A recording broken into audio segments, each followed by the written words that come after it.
उदयनिधि के बयान पर दंगा भड़के और इस देश के 100 करोड़ से ज्यादा हिंदू अगर सड़कों पर उतर आए तो स्टालिन छोड़िए, पूरा गठबंधन जो इनका घमंडिया गठबंधन है उसकी ईंटें उखाड़ने का काम इस देश के हिंदू कर डालेंगे। तो सर अब उदयनिधि पे क्या एनएसए लगने का सवाल नहीं उठ रहा है क्या? लोग जनता तो उठा रही है। जनता उठा रही है, मुझे तो लगता है 200% उठना चाहिए, लेकिन वही बात है कि एक कहावत है हिंदी में आपने सुनी हो, जब सैया भयो कोतवाल तो डर काहे को।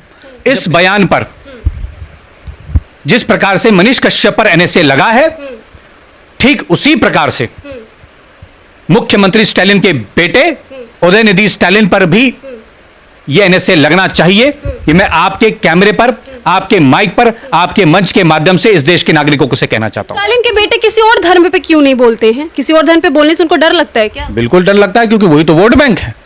इस बात को समझने की आवश्यकता है, इस बात को समझने की आवश्यकता है, क्योंकि वही वोट बैंक है, उनको ही खुश करना है। उदयनिधि के इस बयान का आखिर मकसद क्या है? दर्शक यही जानना चाहते हैं कि आखिर इतना मन इन लोग का क्यों बढ़ जाता है कि लोग सनातन धर्म का मजाक बनाते। मनीष कश्यप भी किसी पॉलिटिशियन के बेटे रहे होते तो उन पे एनएसए लगा होता। बिल्कुल सही कह रहे, लेकिन बिहार के पॉलिटिशियनों ने तो अपने मित्र से बोल करके लगवाया है। सबसे पहले तो बिहार की जनता को अगर सबसे पहले गिरबान पकड़ना चाहिए तो बिहार के उन नेताओं को पकड़ना चाहिए जिन्होंने मनीष कश्यप की आवाज में आवाज नहीं उठाई, जिन्होंने बेचारे गरीब बिहारी मजदूरों के पक्ष में आवाज नहीं उठाई। बात करें सनातन धर्म की तो इन दिनों लगातार सनातन धर्म पर टिप्पणी करने वाले एमके स्टालिन के बेटे उदयनिधि स्टालिन चर्चा में बने हुए हैं और उन्होंने कह दिया कि सनातन धर्म पर विरोध नहीं बल्कि इसको समाप्त कर देना चाहिए। इस बयान और इस टिप्पणी को सुन के लगातार लोगों के अंदर गुस्सा भरा हुआ है और लोग अपनी अपनी राय रख रहे हैं। इसी पर चर्चा करने के लिए इस वक्त हमारे साथ राजनीतिक विशेषज्ञ सौरभ जी हैं जो कि हर एक मुद्दे पर खुल के बात करते हैं। तो सर सबसे पहले बहुत बहुत स्वागत सस्तक न्यूज़। धन्यवाद। उदयनिधि के इस बयान पर क्या बोलेंगे? सबसे पहले तो दर्शकों को ये बताइए कि ये बयान आपको कैसा लगा? देखिए, ये हिंदुओं के प्रति, इस देश की प्राचीनतम संस्कृति के प्रति घृणा से भरा हुआ योजनाबद्ध षड्यंत्र के तहत दिया गया बयान है। और ये मैं इसलिए कह रहा हूं, ऑन रिकॉर्ड कैमरा पे कह रहा हूं कि चलते फिरते किसी मीडिया को दिया हुआ बयान नहीं है कि किसी ने मुंह पे माइक लगाया और उन्होंने कुछ भी कह दिया। ये स्टेटमेंट एक कॉन्फ्रेंस में दिया गया था, जिस कॉन्फ्रेंस का जो टाइटल है, शीर्षक है, सब्जेक्ट है, वो था द इरेडिकेशन ऑफ सनातन धर्म, यानी कि सनातन धर्म का समूल नाश। ये उस कॉन्फ्रेंस का सब्जेक्ट था जिसमें ये विवादित बयान, ये घृणित बयान तमिलनाडु के मुख्यमंत्री स्टालिन जी के बेटे या कहें उनके कुपुत्र, क्यों सुपुत्र नहीं बोलेंगे? नहीं, कुपुत्र ही बोलेंगे। उनके कुपुत्र ने जो घृणा से भरा हिंदू सनातन प्राचीनतम संस्कृति के खिलाफ जो बयान दिया है, उसके लिए इस देश के प्रत्येक नागरिक को उसका बहिष्कार करना चाहिए। जी, उदयनिधि के इस बयान का आखिर मकसद क्या है? दर्शक यही जानना चाहते हैं कि आखिर इतना मन इन लोग का क्यों बढ़ जाता है कि लोग सनातन धर्म का मजाक बना देते हैं। देखिए, इसके पीछे दो कारण हैं। पहला, एक ऐसा वोट बैंक जो इस तरह के बयानों से खुश होता हो, उनके तुष्टीकरण के लिए, उनको संतुष्ट करने के लिए, उन्हें खुश करने के लिए, आने वाले समय में 2024 का चुनाव है, हम सब जानते हैं, उनको खुश करने के लिए एन चुनावों से पहले कुछ लोग इस प्रकार से काम करते हैं। वो सोचते हैं कि ऐसा कौन सा बयान हो सकता है, ऐसा कौन सा मुद्दा हो सकता है जो उनके वोट बैंक को खुश कर सकते हैं, यानी कि उनका वो स्पेशल वोट बैंक जो उनसे इंटैक्ट रहेगा तो उनकी राजनीति चलती रहेगी। घमंडिया गठबंधन के सभी घटक दल, सभी षड्यंत्रकारी राजनीतिक दल इस बात को अच्छी तरह से जानते हैं कि जब तक ये प्रोपेगेंडा चलता रहेगा, उस तरह का जो विशेष वोट बैंक उनका है, वो इन बयानों पर उसको खुश करते रहेंगे और उनका वोट लेकर के अपनी राजनीतिक रोटियां सेकते रहेंगे। मुख्यमंत्री के बेटे इस तरीके से बोल रहे हैं, कितना बर्दाश्त किया जाएगा? शोभा दे रहा है। अब देखिए, मुख्यमंत्री के बेटे ऐसा कह रहे हैं, लेकिन बिहार का एक बेटा बिहार के वासियों के लिए, बिहार के मजदूरों के लिए जो तमिलनाडु में काम करने के लिए, मेहनत मजदूरी करने के लिए गए थे, मनीष कश्यप जी, वो जब जनता की आवाज उठाने के लिए तमिलनाडु पहुंचे, तब उसी स्टालिन ने क्या किया था? सौरभ जी, क्या मनीष कश्यप ने वाकई में कोई दंगा फैलाया? इस तरीके की बातें सामने आई, आपने देखा अभी तक? देखिए, यह बहुत बड़ा मजाक है। अगर कोई पत्रकार अपनी पत्रकारिता करता है तो मैं मानता हूं कि उसके लिए उसे आवाज उठानी पड़ेगी, उसे जनता के मूल मुद्दे उठाने पड़ेंगे, जिस जनता पर उसका विश्वास है, और जनता को पत्रकारिता पर वरना विश्वास करना छोड़ देगी। लेकिन उदयनिधि ने तो बयान ऐसा दिया है कि जिस पे सब लोग गुस्से से लाल हैं और उदयनिधि पर अभी तक एक केस भी नहीं हुआ। क्यों? मैं तो कहता हूं कि दंगा तो इस बयान पर भड़कना चाहिए। कुछ भी हो सकता है। उदयनिधि के बयान पर दंगा भड़के और इस देश के 100 करोड़ से ज्यादा हिंदू अगर सड़कों पर उतर आए तो स्टालिन छोड़िए, पूरा गठबंधन जो इनका घमंडिया गठबंधन है उसकी ईंटें उखाड़ने का काम इस देश के हिंदू कर डालेंगे। इस बात को अगर ये घमंडिया गठबंधन के एक एक दल के नेता, कुछ लोगों को तो शायद समझ में आ रहा है, वो लगे हुए हैं कि नहीं नहीं इन्होंने गलत बोला, अरे गलत बोला तो बाहर फेंको उसे। उस घमंडिया गठबंधन में उसको काहे रखा हुआ है? क्योंकि सबसे बड़ा घमंड उसी का है और इसके लिए इन्होंने तमिलनाडु की भूमि को चुना है, क्योंकि तमिलनाडु की भूमि ही वो भूमि है जिस पर इनका प्रोपेगेंडा सबसे पहले चालू हुआ था। भारत देश आजाद होने के बाद से लगातार सबसे पहले सनातन धर्म, हिंदू हिंदू हिंदी हिंदी हिंदुस्तान के बारे में अगर कहीं पे भी खिलाफ ने नैरेटिव खड़ा होने का काम किया था वो तमिलनाडु में शुरू हुआ था और इन्हीं लोगों के द्वारा हुआ था। आज उसी का एक अपर वर्जन आप ये सनातन धर्म के विरोध में ये बयान देख रहे हैं। तो सर अब उदयनिधि पे क्या एनएसए लगने का सवाल नहीं उठ रहा है क्या? लोग, जनता तो उठा रही है। जनता उठा रही है, मुझे तो लगता है 200% उठना चाहिए, लेकिन वही बात है कि एक कहावत है हिंदी में आपने सुनी, जब सैया भयो कोतवाल तो डर काहे को। जब पिताजी ही मुख्यमंत्री हों तो बेटे पर कांस्टेबल और एसएचओ क्या एफआईआर करेगा?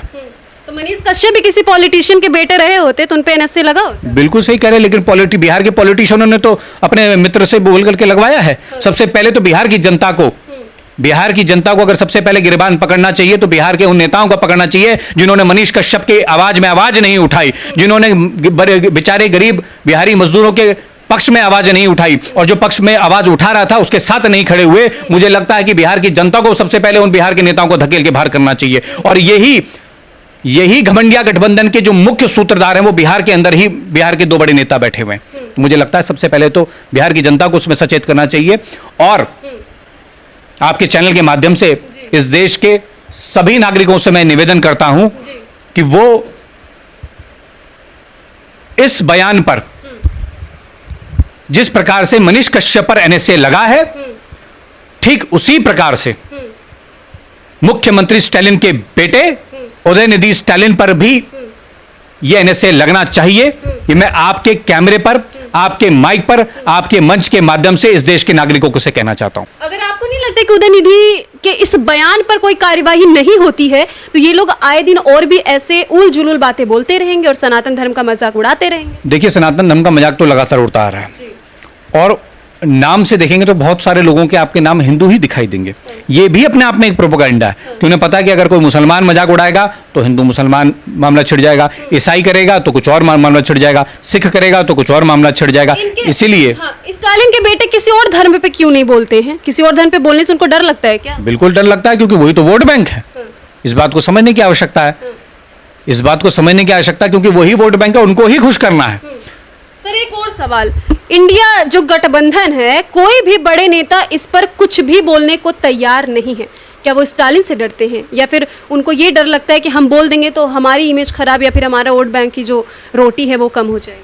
देखिए, उनको तो इसलिए वो कुछ नहीं बोल रहे हैं क्योंकि उनके प्रदेशों में भी वो वोट बैंक व्याप्त है, जिसको खुश करने के लिए पर्ची दे करके स्टालिन को भेजा गया था उस कॉन्फ्रेंस में जो सनातन धर्म के विरोध में आयोजित की गई थी और उनके राज्यों में भी वो वोट बैंक बैठा हुआ है उसको खुश करने के लिए, इसीलिए उसके समर्थन में खड़े हैं। और अगर समर्थन नहीं कर सकते तो उनका यह है कि चलो मूक दर्शक बन के ही खड़े रहिए। तो सर इंडिया गठबंधन में क्या हिंदू नहीं है क्या? ये लोग नहीं मानते हिंदू धर्म को? ये लोग आस्था को नहीं मानते क्या राजनीति के चक्कर में? अगर ये हिंदू धर्म को मानते तो क्या ये श्री राम जन्मभूमि का विरोध करते? क्या ये वहां पर भव्य मंदिर के निर्माण का विरोध करते? क्या ये वहां पर जा रहे कार सेवकों पर गोलियां चलाते? मेरा प्रश्न है, क्या ऐसा होता? क्या ऐसा होता कि वो लाल कृष्ण आडवाणी जी की यात्रा बिहार में लालू प्रसाद द्वारा रोकी जाती? अगर इनकी आस्था में विश्वास होता तो ऐसा होता? नहीं होता। लेकिन क्योंकि ये सभी धर्म विरोधी, राष्ट्र विरोधी तत्व हैं जो एक जगह इकट्ठा होना चाहते हैं और उन्हीं वोट बैंकों को एकजुट कर करके अपनी सरकार बनाना चाहते हैं। लेकिन इस देश में ऐसा हो पाएगा? इस देश में राष्ट्र भक्तों की, इस देश में भारत मां पर प्राण न्यौछावर करने वालों की जब तक कमी नहीं है तब तक इनके मंसूबे कामयाब नहीं होंगे। और मैं आपके मंच से, आपके माइक से ये बात कहता हूं कि अगर तिबारा 2024 में नरेंद्र मोदी अगर पूर्ण बहुमत की सरकार के साथ प्रधानमंत्री बने तो मैं आपको बता दूं कि इनके इन षड्यंत्रों की रीढ़ की हड्डी टूट जाएगी, रीढ़ की हड्डी टूट जाएगी। मैं आपके चैनल पर यह बात पुनः बोल रहा हूं। उदयनिधि के इस बयान को लेकर के क्या मांग करने चाहेंगे? एक आखिरी सवाल। उदयनिधि के इस विवादित बयान पर मेरा स्पष्ट मत है कि सबसे पहले उनके पिता मुख्यमंत्री तमिलनाडु श्री स्टालिन को उन पर एनएसए लगाना चाहिए। दूसरा, इस देश की केंद्र सरकार को भी इस पर एक एसआईटी जांच बिठानी चाहिए जो इस पर जांच करे कि ऐसे कौन से लोग हैं जो पर्ची लेकर के जाते हैं और इस प्रकार के कॉन्फ्रेंसेस में हिंदू विचार पर, हिंदू संस्कृति पर, सनातन संस्कृति पर अलग अलग घृणित बयान देते हैं। क्योंकि ये एक बार नहीं हो रहा, ये एक श्रृंखला है। पहले स्वामी प्रसाद मौर्य रामचरितमानस पर कुछ बोल जाते हैं, उसके बाद वहां के शिक्षा मंत्री बिहार के वो कुछ बोल जाते हैं, उसके बाद मल्लिकार्जुन खड़गे कह जाते हैं कि अगर मोदी जीते तो इस देश में सनातन का राज हो जाएगा, आरएसएस का राज हो जाएगा। तो ये एक बयान नहीं है, लगातार एक श्रृंखला, ये क्रोनोलॉजी है, ये क्रोनोलॉजी है। इस क्रोनोलॉजी को समझने के लिए, इस पर जांच बिठाने के लिए एक एसआईटी की जांच मैं केंद्र सरकार से करता हूं।